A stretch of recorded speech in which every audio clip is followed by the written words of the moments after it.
We have various representatives of this tribe who will give a testimony of what is happening to them in Qatar. And today's moderator will be Mr. Mohamed Osman. He is International Relations Coordinator of the Egyptian Organization for Human Rights. And he will moderate this conference and give the floor to the different speakers who will give their testimony about what's happening in Qatar. Mr. Osman, you have the floor. Thank you very much. Thank you, Mr. Tobias. Good afternoon. First of all, we would like to thank the Swiss Press Club for hosting our press conference today regarding this very important human rights issue in the Arab region and specifically within the state of Qatar. In brief, I would like to give a small presentation or sample or description of the plight of Al-Ghufran. The Al-Ghufran tribe has been subjected to numerous violations over the past few years, starting 1996 up until our present day. This tribe has been subjected to horrendous human rights violations on the hands of the Qatari authorities. And this kind of collective punishment can only be considered a blatant violation and a vile crime against humanity. Today, the Egyptian Organization for Human Rights, which has adopted 1 year ago or more than 1 year ago the case of Al-Ghufran tribe, has published a memo on the Ghufran case, and it described briefly the number and kind of violations committed by the state of Qatar of international human rights instruments and international human rights law against the Al-Ghufran. For example, the Qatari authorities have violated Article 15 of the Universal Declaration for Human Rights, which guarantees the right to nationality to each and every citizen in the world. So when the Qatari authorities revoked the citizenships of those indigenous Qatari citizens and denied them their citizenship rights, rendering them stateless people basically, either within Qatar or within the neighboring countries, which is a huge violation of the Universal Declaration for Human Rights, which is the founding element of international human rights law, and also it imposes a moral obligation on each and every state to follow it. Also, we can consider the violations committed against the Ghufrani people as one of the crimes was forced displacement and deportation. And this was incriminated by the Rome Statute in Article 7, which considered wide-scale forced deportation or displacement is considered a crime against humanity, which means that and if we see that 6,000 Qatari citizens from Al-Ghufran tribe out of like almost 8,000 have been expelled out of Qatar and denied their citizenship rights, this is a textbook case of forced displacement and forced deportation. This cannot be tolerated, and the international community needs to take a stand. And also, the Qatari authorities have violated a treaty that they are signatories to, which is the Convention on the Rights of the Child, and they are supposed to be under obligation, a number of obligations by this treaty. However, they violated Article 8 of this convention, which that forces state parties to respect a child's right to identity, which includes nationality, within the first paragraph of the article. So I will not go any further, and I will not give a long presentation or speech. I would rather give the floor more to the victims of these violations, so that they can openly express themselves. I will introduce each and every one of them when he has the floor to speak. So I would like to give the floor first to Mr. Jabir Saleh Al-Ghufrani. Jabir Saleh Al-Ghufrani, one of the leading members of the Qatari Al-Ghufran tribe and a victim of citizenship denial and forced displacement. You have the floor, Mr. Jabir. Bismillah. Assalamu alaikum. As a leading member of Al-Ghufran, I would like to speak a little bit about what happened to us in Qatar. Al-Ghufran tribe was subject to injustice by the Qatari government as they were stripped of Qatari citizenship. It's a violation of their civil and political, economic and social and cultural right, regardless of their humanitarian condition. They were removed from their jobs, deprived of medical treatment and other social services like electricity and all other means of decent living. We, as Ghufran, were subject of and very difficult life in Qatar during from 1996 until the final deportation of all Ghufran from Qatar in 2005. They were subject to deportation, to jailing, to accusation, false accusation. What it started as a group of soldiers try to bring back Sheikh Khalifa, the ruler of the Amer of Qatar, after he was overthrown.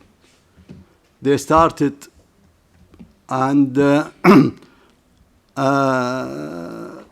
try to bring Sheikh Khalifa. There were about 118 officers.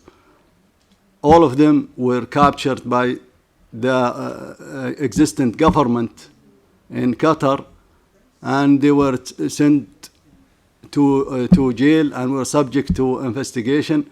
And only 21 Ghufrani officers were selected to be jailed and to be sent to court.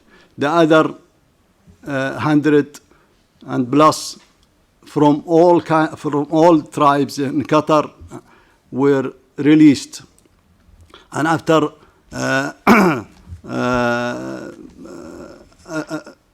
a year in jail and after sending after a judicial system for them, they started deporting all Ghufran. The 21 officers were jailed and the other Ghufran were sent away from Qatar. Some of them stayed behind, did not go. He elected to stay in Qatar and he hid himself. They stayed with no recognition from the government, no identification, no services, no medical, nothing. They were just living on the shadow of their neighbors or their relative. The government of my country have practiced so gravely on my people for the last 22 years. It's hard really to explain, but it's someone you can imagine that you're living without any identification. You cannot go. You cannot go to school. You cannot even buy or sell. It is very difficult to imagine a group of people who started as 6,000 victims and now they are growing to be around 26,000. It's what happened to us in Qatar is unjust and uncalled for because we did not do anything. No matter what happened, you cannot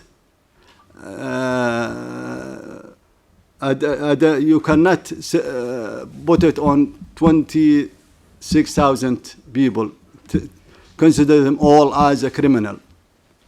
It's selective. It's something is wrong with my government. They are doing what nobody have done it before. Maybe in different country, we don't know, but what happened in Gulf, it's never happened in the Gulf state. We came here to Geneva, and we came here to this place to try to explain and to put a light of what happened to us. Myself, I left on a vacation on 1996, around 2nd February, and I left my home, but I could not go back to my country. Ever since I was outside, never. I can go to any place in the world except Qatar. They have put Al-Ghufran, the last name, on their border, on their only border, that it never come back through airport or through the from their border with Saudi Arabia. Thank you so much. Thank you, Mr. Jabir. You gave us a very insightful input about the plight of Al-Ghufran, totally horrifying details, and we will hear even more horrifying details from the different stories of the different victims who are here with us today. Now I would like to give the floor to Mr. Hamad Al-Araq Al-Ghufrani. He's also a member of Al-Ghufran tribe and one of the representatives. Hamad, you have the floor. اللهم اشرح صدري ويسر لي أمري واحلل عقدة من لساني يفقهوا قولي. Before I start, I would like to start with there is tip that people said, if you don't know language, you can talk with people by the language of the hearts. So I will try to reach your hearts to understand my case. My English not that good, but I will try to explain it by my heart. Hopefully you get it. About me, my name is Hamad Al-Araq from Al-Ghufran tribe. When we go back in 1996, and at that time, this is my face, this is my picture. I was 9 years old, and this is a certificate from United Arab Emirates when unfortunately my government kicked me from my country, and we live in United Arab Emirates for a couple of years. This is the estimation of my age. I was 10 years old, and they mention here my citizenship was Qatari, and it was issued from United Arab Emirates. This is my certificate when I was in elementary school, and this is a stamp of the Embassy of Qatar in Saudi Arabia in 1996. This is all of these documents. It's my certificate in Qatar. Unfortunately, I asked for my rights years and years. All my people, they ask for their rights. Nobody even give us any reason for why our government did that to us, especially Al-Ghufran tribe. In their law, my government law, they said the native Qatari is the people who live in Qatar in 1930. Okay, we understand that law. But this is my grandfather's passport. This is his name. And this is their document. And he was born in Qatar at Doha in 1922. To be honest with you, I don't know what can I say. It's very complicated thing for people who trying to reach their rights. We tell these stories many times to all the people, and we didn't get our rights. This is my brief story, and hopefully my story reach your hearts. Thank you.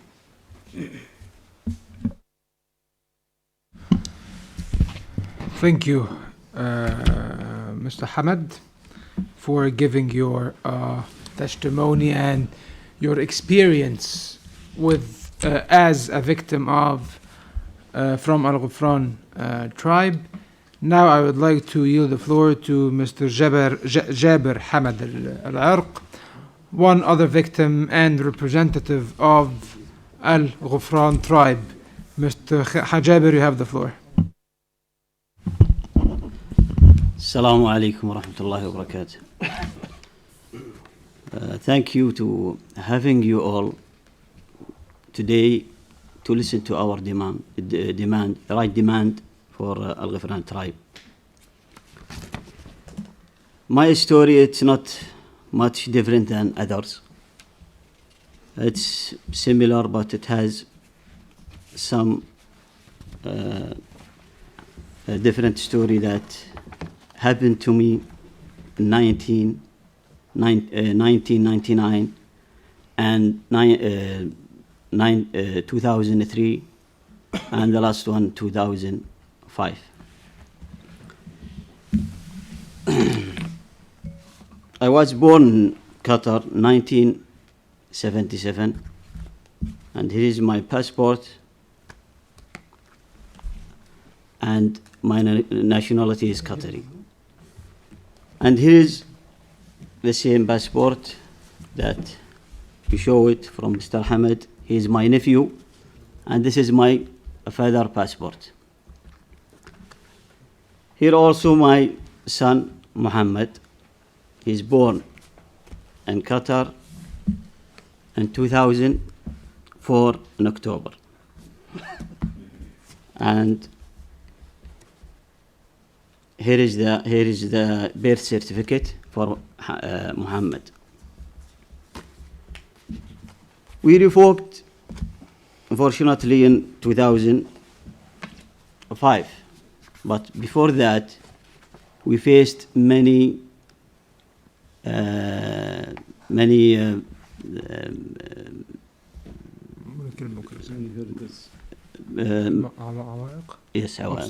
obstacles from the Qatar government.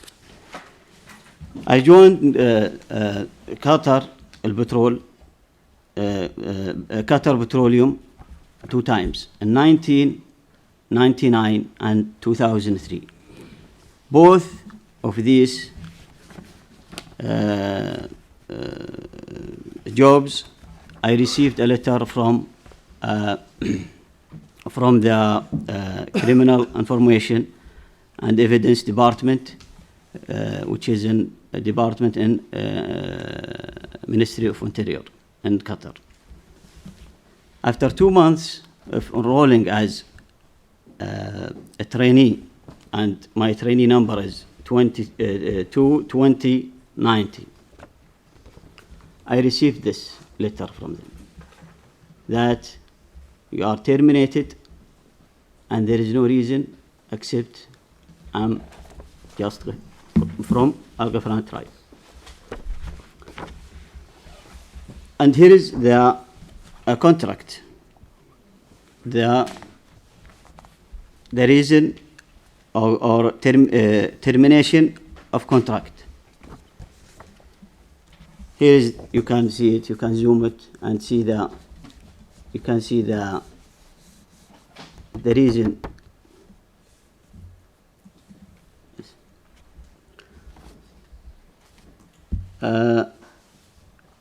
The consequences of revoking our citizenship: deprivation of health, deprivation of education, right to work, and all of these. So in 2005, we revoked, me and my family, and enforced to leave our home, which is Qatar. Thank you very much. Thank you, Mr. Jabir, for your insight. And truly, he gave us an example of how revoking his citizenship wrecked his life. He lost his job, he and his family and his son, who is with us on the table, who was also a member of, who's also a victim of the citizenship revocation by the authorities. Now I would like to give the floor to Mr. Jabir Mohammed Ali Amer Al-Ghufrani, and he will give his statement or his testimony in Arabic. تفضل أخ جابر. السلام عليكم ورحمة الله. أنا جابر محمد علي عامر الغفراني. عملت من عام 96.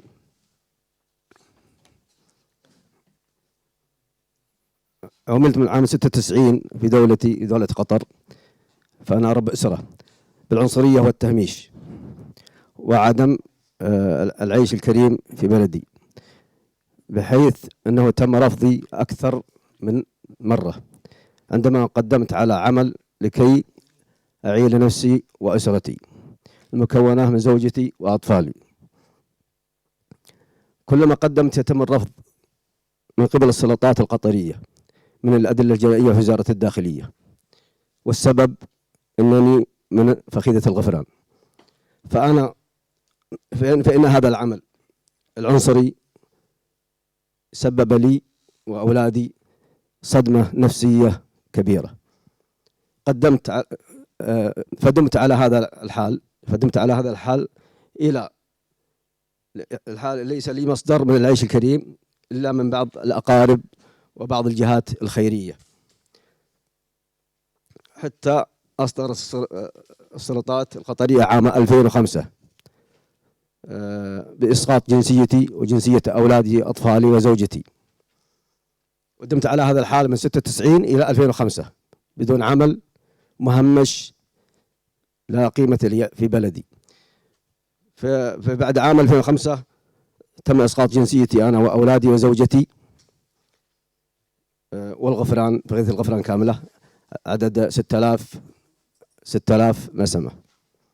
وتم فصلي من عملي الخاص الذي قدمت عليه لكي أعيش خاص جدا. وتم فصلي من العمل وفصل أولادي من الدراسة، وتم تهجيري قسري وجبرا بالقوة. فإننا نطالب من هذا المكان الموقر لجنة حقوق الإنسان في جنيف بمخاطبة السلطات القطرية بإعادة جنسيتي وجنسية أولادي وزوجتي وجميع حقوقي كاملة، النفسية والاجتماعية والثقافية والاجتماعية وجميع حقوق الغفران. وشكرا.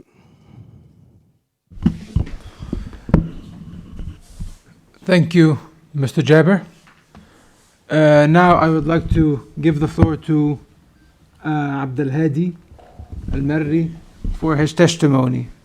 Abdul Hadi, you have the floor. Thank you so much. Good afternoon, everybody. I'm going to talk about some of the consequences that happened to Al-Ghufran tribe. all members of Al-Ghufran tribe, without exception, suffer from the consequences of the decision to revoke their citizenship, Qatari citizenship,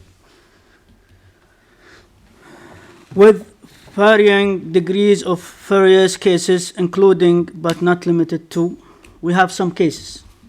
The first case, those whose passports were returned to them. The second case, those who did not regain their citizenship and remained in Qatar, and they suffer from the most severe and harsh conditions of life, as they do not have national identity and cannot work in jobs appropriate to the life of a normal human being. They cannot travel or trade, and they cannot even predict identity papers. The third case, those who were imprisoned, tortured, then stripped of their citizenship and deported despite their innocence of any guilt. They live in exile and cannot return to their families in Qatar. They cannot do or apply for any job that is sufficient for their needs. And most of them do not have any official identity papers. Also,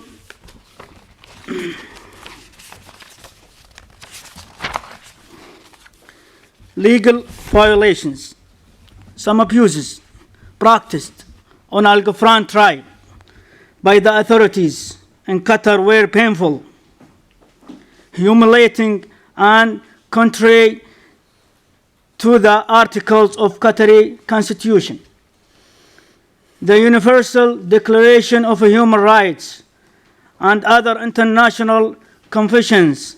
These practices have resulted in dispersal of their families. These practices have resulted in the dispersal of their families, as men were prevented from this practice. As men were prevented from returning home, and women were prevented from traveling to their husbands, except by handing over their official civil documents. Also, the citizenship of children and women was revoked by the virtue of their subordination to their husbands. The children lost study and the nature family care at home, in violation of the Convention of the Rights of the Child, signed by Qatar in 1995. And we're here to regain our rights from Qatar, and hopefully, and we're still demanding, and we're not going to stop until we have our rights. From today or next 20 years, we're here until we get our rights. Thank you so much. Thank you, Mr. Mohammed, Mr. Abdul Hadi, for these very, very insightful words and this eloquent description of the plight of your tribe and the various forms of violations they have been subjected to, which include in the past torture and extrajudicial killing. And these crimes do not fall retroactively. They will remain there, and whoever has committed them, be it a current official or a former official, will have to answer for his crime. Now I would like to give the floor to Mohammed bin Hadi Al-Marri, who will give his testimony in Arabic. Thank you. السلام عليكم ورحمة الله وبركاته. أنا محمد عبد الهادي الغفراني. أسقطت جنسيتي وأنا طفل لا أتجاوز 13 من عمري. أسقطت الجنسية عني وعن جميع أفراد أسرتي، لكن ما أقوله عن نفسي هو نفسه ما تعرضت له عائلتي. فأبدأ بجوازي. الذي يمثلني كابن بلدي قطر أسقط مني وسقطت معه نفسيتي، وتعرضت لصدمة عندما أسقط عني، وشعرت بأني غريب في بلدي قطر. أما الأمر الآخر فهو خروجي من مدرستي لعدم قدرتي على إكمال دراستي، وقالوا لي أنت لا تملك هوية، وكنت بعمر 12 سنة. أما الأمر الثالث فهو صحتي، فقد زرت أكثر من مستشفى في بلدي قطر ويعتذرون عن صرف الدواء لي بحجة هويتي التي أسقطت.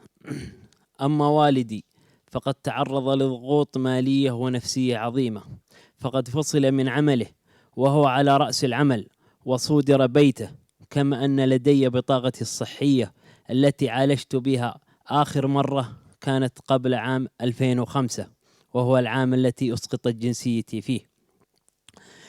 والآن هي فقط لدي التي هي بطاقتي الصحية، هي لدي كوثيقة احتفظت بها تدل على سقوطها مع هويتي.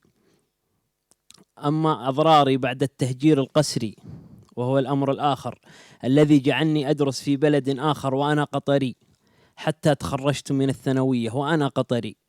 لماذا لم يتم تدريسي في بلدي قطر؟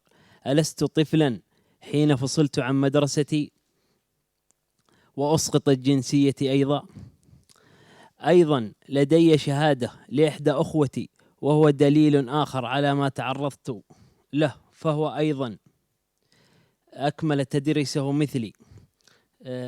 نسيت الشهادة. أكمل تدريسه مثلي وتخرج قطري برقم جوازه القطري الذي في شهادته، وهذا الرقم هو نفسه رقم الذي على شهاداتي، وهو رقم جوازي، وهو على شهاداتي الدراسية جميعها. عندما يكون كل ما ذكر يتحمله الطفل، فما المتوقع أن تكون النتائج؟ بالفعل سوف تكون نفسية ومادية وعاطفية، لأن الطفل صدم بأمور لم تكن بدائرة طفولته. والأهم من ذلك كله أن دولة قطر لديها حقوق الطفل وحقوق الأسرة أيضا، ولديها حقوق الإنسان والمرأة، فأين هذا كله مني كطفل؟ والسلام عليكم. Thank you, Mr. Mohammed. And now I would like to give the floor to Mr. Jabir, Mr. Rashed, Jabir Rashed Abdul Hadi Al-Marri. Jabir, you have the floor. Hi everyone, how are you? I will try to speak in English. I will do my best. I lost my citizenship, so if I didn't lose my citizenship, I will continue to the college. So my English it will be better than this.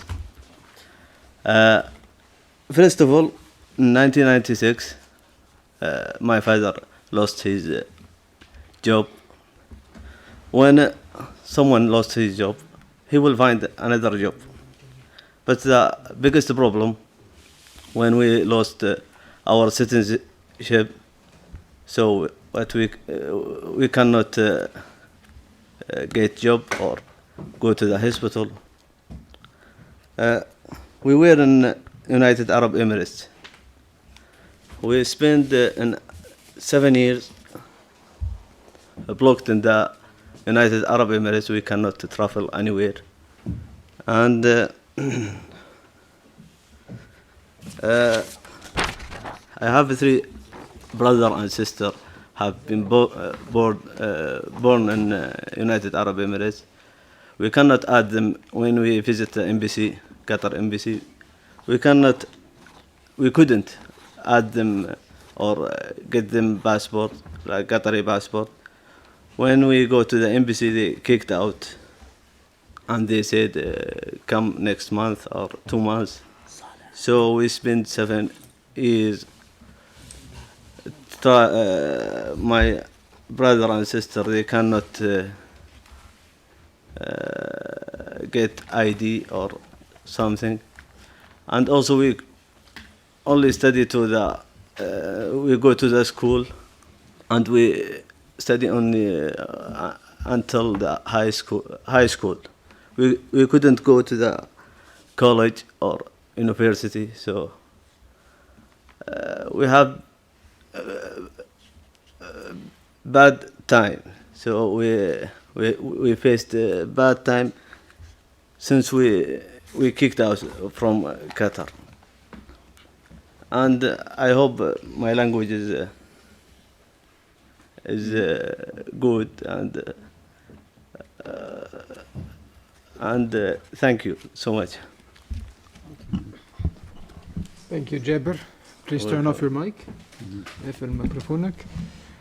You have delivered everything that needs to be delivered so that the conscience of the international community might wake up and respond to your pleas and cries for help.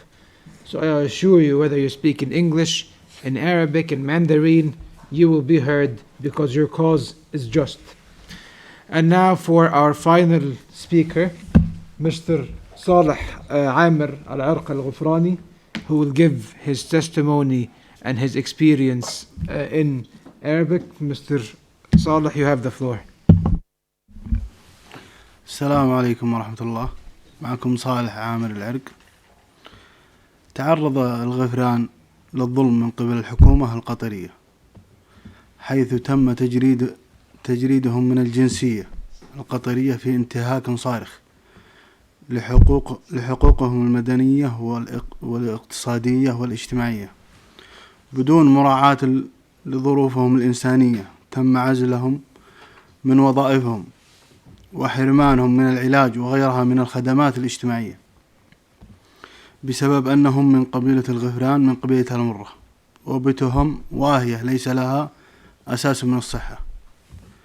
في عام 1996 حيث بدأت معاناتنا كقبيلة الغفران، قامت السلطات القطرية بتوقيف واعتقال الكثير من أفراد قبيلة الغفران على خلفية محاولة لأتباع الشيخ خليفة بن حمد بمساعدته لاستعادة الحكم إرجاع الشرعية، والتي حكم بعدها على 21 ضابط من قبيلة الغفران من إجمالي 118 مواطنا قطريا من مختلف شرائح المجتمع القطري.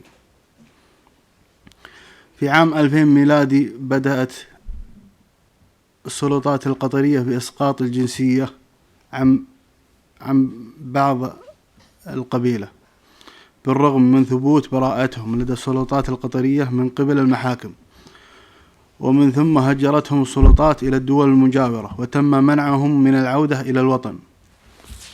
وهذا جوازي عندما تم تهجيري، كان عمري آنذاك 12 عام أنا وجميع عائلتي. وهذه شهادة الميلاد موقعة من قبل وزارة الصحة. في آخر عام 2004 أصدرت السلطات القطرية أمرا بإسقاط الجنسية القطرية عن نحو 6000 فرد من قبيلة الغفران التي ينتمي لها الضباط 21 وبطريقة عنصرية واضحة، حيث طالت الأطفال والنساء والعجزة وحتى الموتى. تلا ذلك سنوات عانى فيها أفراد قبيلة الغفران من أقسى أصناف الظلم والقهر من حكومة قطر، وعاشوا مشتتين في دول الخليج العربي، لا يملكون مسكنا ولا مصدر عيش لهم ولأبنائهم، ولا وثائق تعرف بشخصيتهم. وعندما أثارت منظمات حقوق الإنسان هذه القضية في 2005 و2006 راوغت السلطات في قطر بفتح قنوات تفاوض مع شيوخ وأعيان القبيلة ووجهاء المنطقة، وترك أبناء وأعيان قبيلة الغفران وترك أبناء وأعيان قبيلة الغفران الفرصة لأهل الخير والجاه والوساطة وإعطاء السلطة في قطر فرصة للرجوع عن تلك القرارات التعسفية. وبعد تلاشي الضوء الإعلامي المسلط على القضية تمادت السلطات في انتهاك حقوق الغفران، فعاش أبناء الغفران داخل قطر بدون جنسية حتى الوقت الراهن وبحقوق مسلوبة، ومن أعيدت له الجنسية أعيدت بحقوق منقوصة وبدون اعتراض أو تعويض. وعاش الباقون خارج قطر مهجرين بلا جنسية ولا وطن ولا موارد رزق تكفيهم وعائلتهم. من النتائج التي ترتبت على قرارات إسقاط الجنسية عن أفراد قبيلة الغفران: حرمانهم من التعليم، وحرمانهم من حق العمل، وتعطل تعاملاتهم المالية، والحرمان من الخدمات الصحية والعلاج، وتعطيل حق الزواج، والتعدي على حقوق الملكية، والحرمان من حق السفر والتنقل. ومطالبنا كغفران بسيطة جدا، نطالب بحقوقنا الشرعية والمشروعة وكما هي إعادة الجنسية المسقطة مع كامل الحقوق المواطنة، رد الاعتبار، التعويض على كل ما لحق بهم من الأضرار بسبب إسقاط الجنسية، والتهجير القسري، المحاكمة العادلة لكل من تسبب أو شارك أو تواطأ في الأضرار بهم وبمصالحهم، حماية أبناء الغفران من الضغوط التي قد تمارسها حكومة قطر عليهم في الداخل أو في الخارج للتفرد بهم وثنيهم عن المطالبة بحقوقهم من خلال المنظمات الحقوقية بصورة جماعية، وعن الظهور في الإعلام لبيان قضيتهم للرأي العام.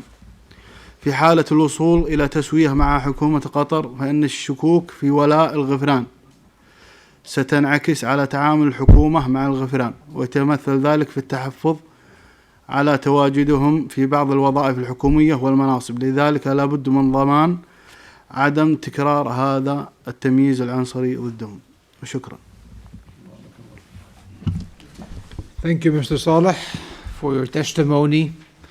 Now that everyone has given their statements and their testimonies, we have a very special case that represents hundreds and hundreds of Qatari children from Al-Ghufran tribe who have been denied the right to citizenship.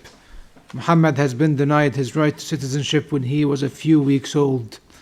Such a vile crime cannot go unchecked.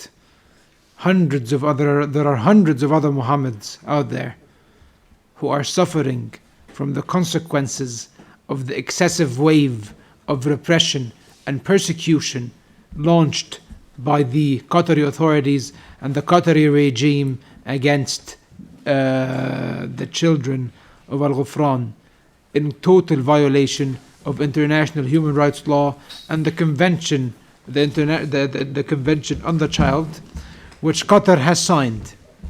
Mohammed is concrete proof that Qatar is not undertaking its treaty obligations. Now I will give Mohammed the floor so that he can give us his own experience as a stateless person. السلام عليكم ورحمة الله وبركاته. شكرا على حضوركم لسماع مطالبي الشرعية. سقطت جنسيتي القطرية وعمري أقل من السنة، وهذه شهادة الميلاد وجوازي وجواز أبوي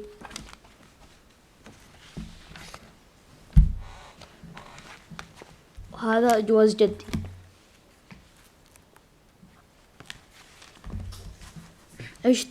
عشت 14 سنة من غير هوية، وحرمت من التعليم والصحة في بلادي، حرمت من العيش في دولة قطر. دولة قطر وقعت على اتفاقية حقوق الطفل عام 1995، وأنا سقطت جنسيتي سنة 2004. يعني بعد الاتفاقية ب9 سنوات.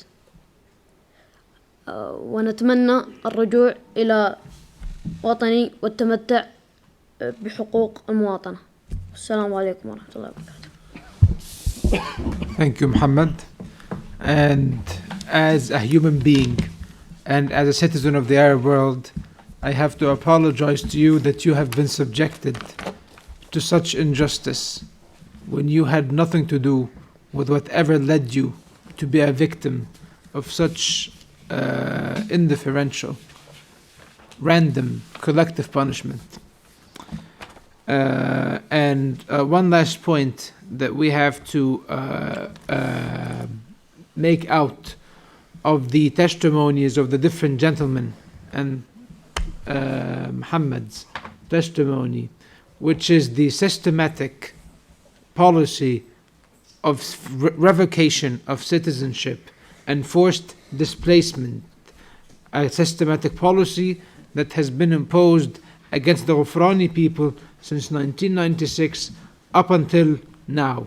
We can see that people each and every other year have their citizenships revoked. Some of them are even imprisoned and subjected to torture, as some of the gentlemen have shown us. These are all crimes that are punishable by international law. And the Egyptian Organization for Human Rights is now responsible for helping the Ghufranis in their fight and their war, their just war of peace, to reclaim their rights as Qatari citizens. And as long as they remain without their citizenships, the Egyptian Organization for Human Rights will remain behind them and will remain an ardent supporter of their cause. And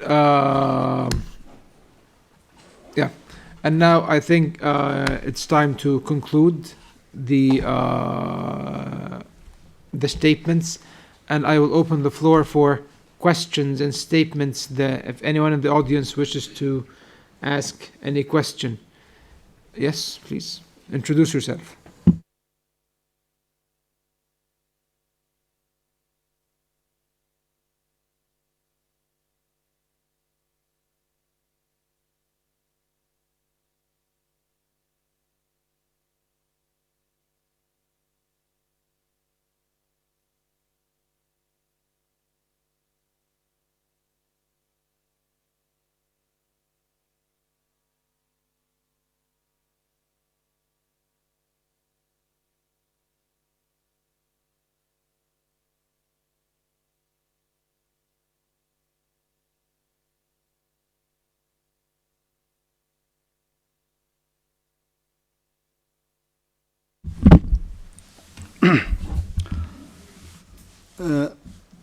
ما تمكن أحد منهم من اللجوء إلى المحاكم، لأنه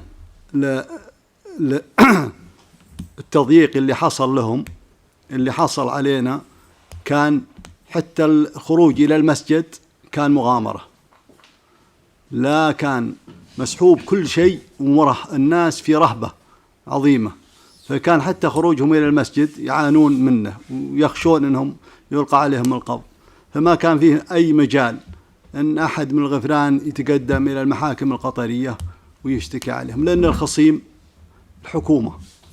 إذا كان خصيمك الحكومة في وطننا للأسف يكون صعب جدا أنك تأخذ حقك.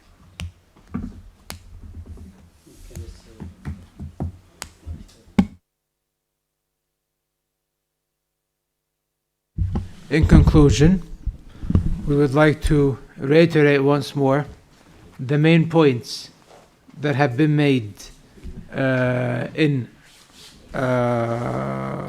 the statement or the memo released by the Egyptian Organization for Human Rights. I already read them out in English, so I will read them in Arabic this time.